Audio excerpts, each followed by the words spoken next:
Hey Mitch, so thank you very much for joining us in Digital Solopreneur. Thank you. Great Yep, to be here, man. thanks. So, of course, I run my site Digital Solopreneur to talk about email marketing, and one of the biggest challenges I have, my readers have, are about getting leads, especially from Facebook, since everyone in the Philippines is on Facebook. Our conversation will revolve around how to use Facebook to generate high quality leads to your email list. So my first question is a little background. I believe that we got connected through a Facebook group before, and I noticed that your posts from your personal Facebook profile always gets high engagements, both for your content and offers. So my first question to you is, for someone who is starting out, how does one build authority in Facebook in particular that makes them someone people would listen to? Okay, so there's my personal answer, and then there's a strategy that I would recommend. So Right. I wouldn't recommend the way I did it, Mm-hmm. although it's instructive to know how I did it. So Okay. mine was the accident. So what I did was I found when I wanted to get known. Mm-hmm. Here's exactly what I did to become an influencer. So I immediately I wrote a book before I came out in the open, so to speak. Mm-hmm. I wrote a book. It was just it's like a 35 page. To be honest, it wasn't a very good book, but I Uh-huh. just put it together out of something. I put it out on Amazon.com, and it was like how to do marketing or whatever, Mm-hmm. and you it's for your niche. And so I put out the book, and because of that, I immediately gain a certain level of credibility because anyone who's an author is immediately an expert in what people's mind. So having the book was the very first key. And then what I did was I joined a Facebook group that was active and Mm-hmm. that people had to be there. So the group was digital marketer engaged, Right. and there was about 6 members. They all pay about $39 a month to be part of this business Facebook group. And so I went in there, and the key thing to know about that, if someone wants to do this strategy, is that um, joining a paid Facebook group means that you're immediately getting in front of people who are serious about their business, Mm-hmm. and not only serious, they're already buyers. Because in our industry, in the marketing industry, and the business world, there are people who like basically are freebie seekers and Right. they're tire kickers. There are Right. people who are serious. And if you're in a paid Facebook group that everyone had to pay to be there, then you know immediately they're all buyers and they're all possible clients because Right. they're all already giving someone money guaranteed. So I went in there and I started answering questions, giving advice. Mm-hmm. Now, the way I answered questions was in a little bit of different way than everyone else, which is what started building my credibility. So I would pepper in the conversations that I had in my book and stuff like that, and that would work. But basically, the way I would answer questions and make posts is if someone had a business question, Mm-hmm. then what would happen is most people would answer the question um, at face value. So what Right. I mean is that there's different ways to answer a question. So you can answer a question at a 30,000 foot view over level, Mm-hmm. and or you can answer a question very pragmatically and on the ground. So for example, if someone says my ad is not converting very well on Facebook, Mm-hmm. what can I do? What would you guys change on the ad? They give you a picture of their ad. What would you Right. guys change? Most people are answering that question like, oh, maybe change that picture, change Mm-hmm. that headline, and I come along and I say, why are you even running that ad in the first place? Maybe Mm-hmm. you don't even know your market. So Right. what I mean is when I answer the question, I answer it Mm-hmm. one level above everyone. And Mm-hmm. that is what allowed me to start becoming an influencer there. So what happened is people, because I was answering questions in an above level, like a meta Right. way, and because I had the book, people Mm-hmm. started assuming that I was an authority. And Mm-hmm. so anytime I answered a question or posted a really good piece of content, I got likes on either the question or the answer or on the post. And then Right. all those people who liked it, I would Mm-hmm. immediately add them as personal friends on my Facebook profile. Right. And for a period of 6 months, I had an extra 1,000 people on my friends list who are Mm-hmm. now actually fans Mm-hmm. because I'm posting great content and I'm an authority. I have a book. Like, it's ridiculous, but I have a book, so I must be an authority.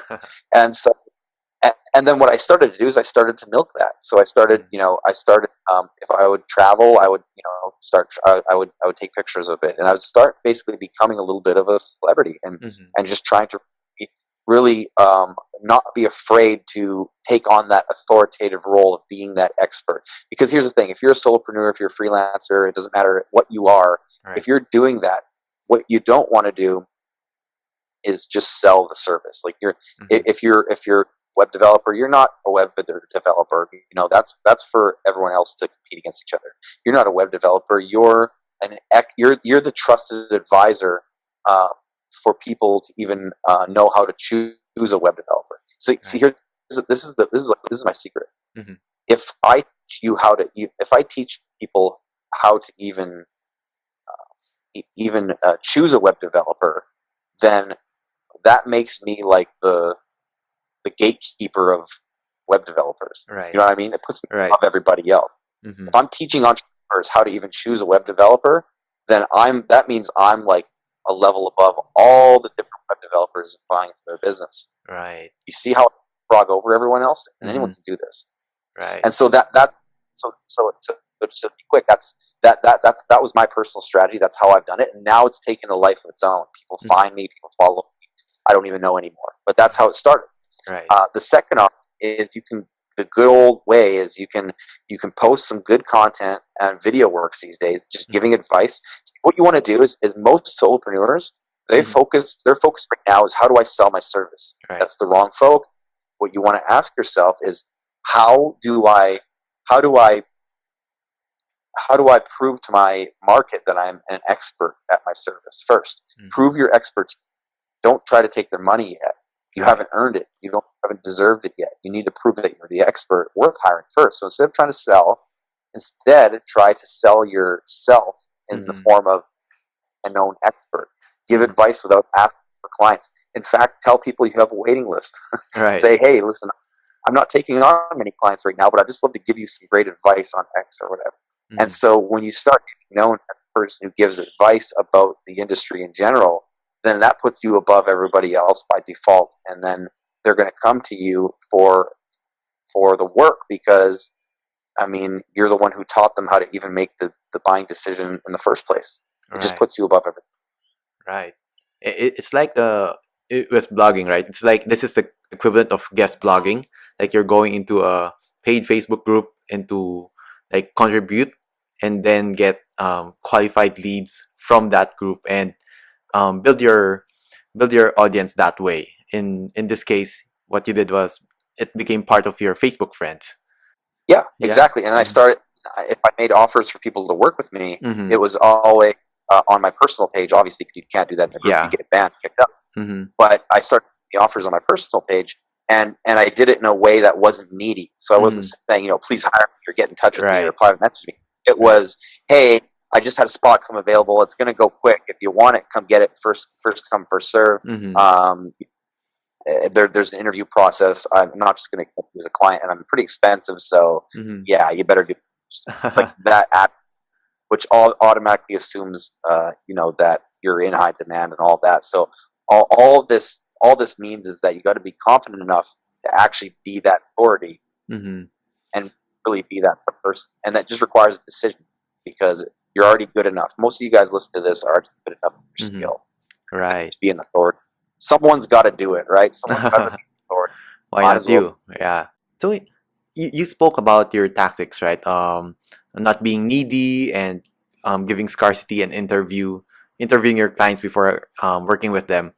In terms of tactics, I know that you posted your offers before on Facebook and earned you quite a nice chunk of change, to say the least. Is there a specific way or formula that you use that we could apply? Maybe in this case, maybe not an offer, but maybe to build your list, an offer to subscribe. Yeah, that would be a completely different. So Mm-hmm. I'm actually not a foremost expert in that. I could. Right. The reason I want to avoid the getting subscribers question Mm-hmm. is because I would take that answer would take the rest of the interview and probably longer to answer sufficiently. Right.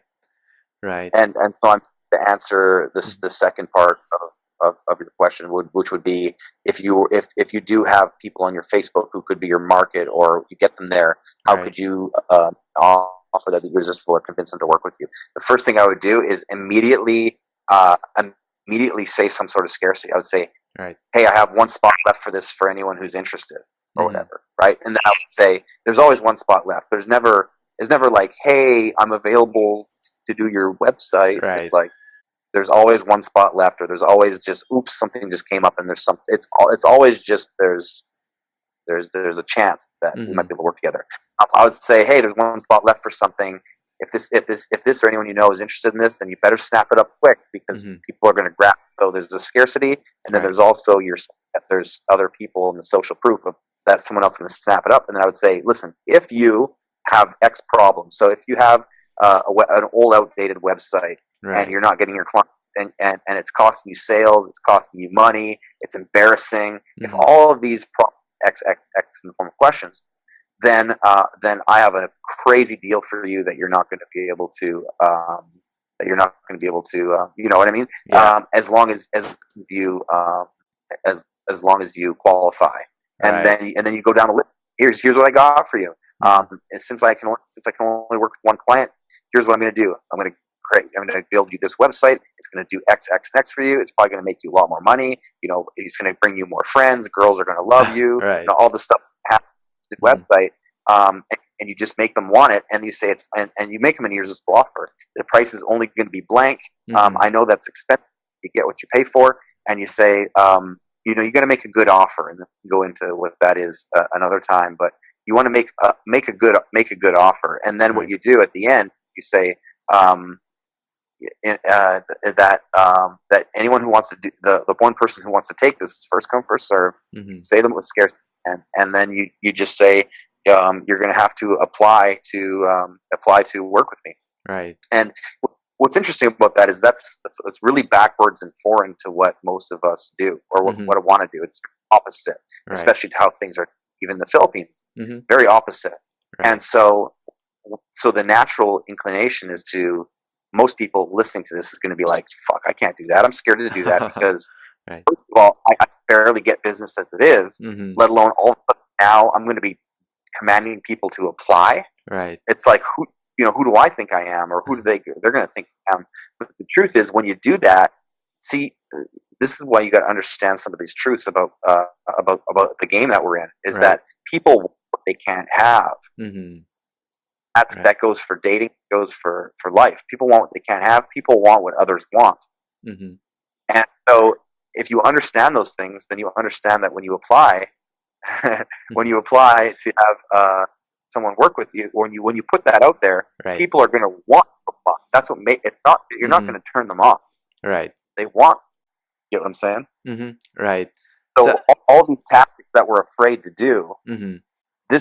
those are the tactics that make you stand out from the crowd, because Right. people aren't doing them, and standing out from the crowd is fucking perfect. Yeah, perfect.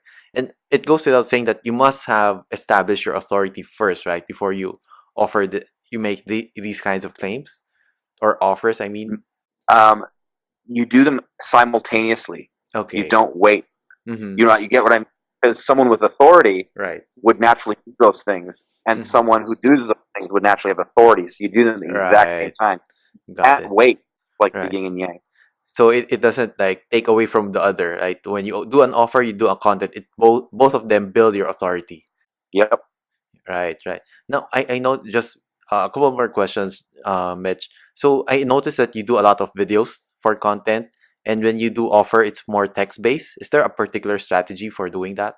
Uh, do you know what it is actually? And most people don't know this. Is that because when I'm doing a sales pitch, Mm-hmm. and I words, I can be so precise, Uh-huh. and every word really does matter. Right. But on a video, I kind of just am winging it, and I don't have a prompter, so I can't get that Right. perfect pitch that I know will nail it. So Mm-hmm. the real answer is that I do a better job over text. Right. So it's not any particular strategies that it's just that you need to be more precise with text. That's why you need to be more careful with it. And with videos, you're kind of more of winging it, and yeah, more of carefree content, right? And unless you're one of those people who are like just a natural in front of the camera, then Right. yeah, you could do it. You could sell Mm-hmm. it if you're a Frank or something, Right. right? But I'm not there yet to Mm-hmm. know that my writing performs better than my video for now. Mm-hmm. Therefore, I'll still do. All right. Yeah. Thank you very much, Mitch, for your time, for the great insights. If people want to learn more about you, how could they reach you?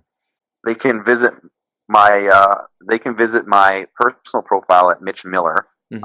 I'm also hosting a 100% only Mm-hmm. private event in Davao. It's Wow. actually for freelancers, Mm-hmm. solopreneurs, and VAs that to learn some more of these secrets for a full day. That's on April 29th. If anyone's in the area or anyone Mm-hmm. wants to fly down, we can give more details to that. But you just find me on Facebook, and then also opposedmedia.com, where we have a bunch of free training there for everybody. Awesome. So thank you very much again, Mitch. Have a great day and hope to talk to you soon again. Thanks, brother. We will. Take care, my friend. Thank you. Bye bye.